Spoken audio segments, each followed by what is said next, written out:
ఊర్లో సభ కోసం తెనాల్లో బ్యారికేడ్ల సీఎం జగన్ కోసం ట్రాఫిక్ నియంత్రణలో కొన్నేళ్లుగా ప్రభుత్వం చేస్తున్న అతిపై తిరుగుబాటు మొదలైంది. ఇన్నాళ్లుగా ఈ నరకం భరిస్తూ వచ్చిన జనం తెనాల్లో పోలీసులపై దండెత్తారు.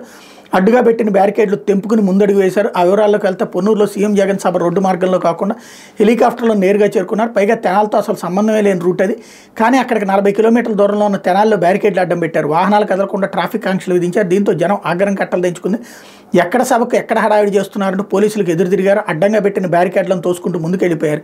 ఈ సమయంలో పోలీసులకు వాహనదారులకు మధ్య తీవ్రస్థాయిలో వాగ్యుద్ధం సాగిందన్నట్టు వార్తని హైలైట్ చేశారు. మిగతా చోట్ల కూడా ఇట్లాగా తిరగబడండి అని చెప్పడం అనమాట. ఇప్పుడు అదే కనుక చంద్రబాబు నాయుడు గారు వెళ్తున్నప్పుడు కనుక ట్రాఫిక్ జామ్ చేస్తే కనుక ఒకవేళ అట్లా వదిలేశారనుకోండి, చంద్రబాబు నాయుడు సెక్యూరిటీ ఎవరు చూశారు, అన్యాయం అయిపోయారని రాస్తారు. ఇది ఒక విచిత్రమైనటువంటి అంశం.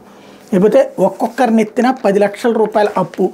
చిత్తూరు బంగారపాళ్యం సభలో బాలకృష్ణ, మరి ఈయన ఏం చదువుకున్నాడో ఏం చేస్తాడో తెలియదు. ఒక్కొక్కరికి 10 లక్షల రూపాయల అప్పు అంటే ఇప్పుడు దగ్గరగా ఒక ఎన్ని లక్షల కోట్ల రూపాయలు అప్పు అవ్వాలో తెలియదు.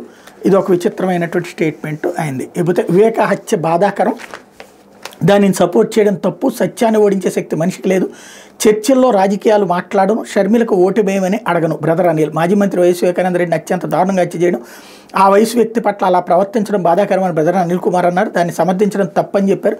వైఎస్ రాజశేఖర్ హైదరాబాద్లో ఉన్న సమయంలో ఇక్కడ వ్యవహారాలను వివేక చక్కదిద్దేవారని చెప్పారు. వైఎస్ కుడిభుజంలో ఉండేవారని తెలిపారు.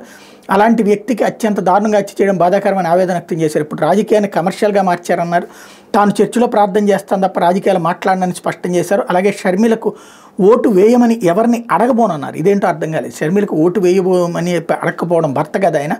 అయితే మత ప్రబోధకుడిగానే ఉంటాను, భర్తగా ఆస్పెక్ట్లో కాదు అన్నటువంటిది చెప్తున్నట్టుంది. ఎప్పటికీ న్యాయాన్నే విజయమని, డబ్బు వ్యామోహంతో ఎవరు కక్కుర్తి పడద్దని చెప్పారు. ఆయన అన్యాయాన్ని